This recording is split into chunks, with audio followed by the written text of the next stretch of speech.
Bonjour et merci à vous de nous rejoindre pour les perspectives quotidiennes du marché de ce vendredi. Aujourd'hui me rejoint Marcel de la salle des marchés pour nous donner toutes les dernières informations. Marcel. Le Bitcoin et l'Ether ont reculé jeudi après que la Réserve fédérale a adopté un ton belliciste et anéanti les espoirs de baisse des taux pour cette année.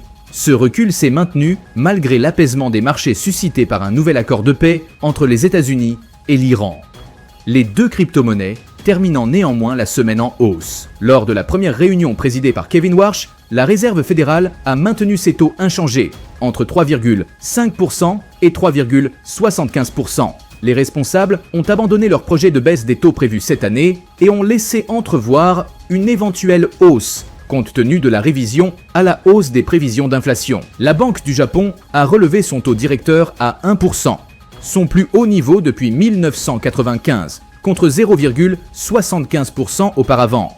Cette hausse intervient alors que la faiblesse du yen, qui avoisine la barre des 160, et la montée des pressions inflationnistes mettent les décideurs politiques de Tokyo sous pression. L'action Volkswagen a chuté de 3,2% lors de la dernière session.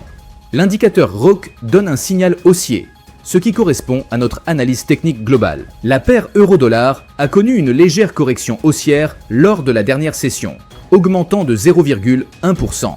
L'indicateur CCI indique un marché survendu. Le cours de livre sterling-dollar est resté largement inchangé lors de la dernière session.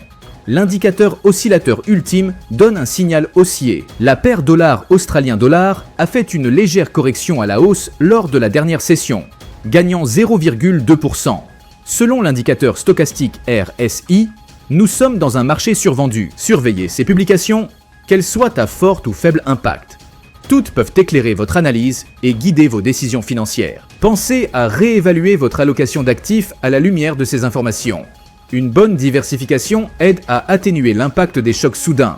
Nous espérons que vous avez apprécié les perspectives quotidiennes du marché de ce vendredi. Nous souhaitons à chacun de vous une journée de trading productive.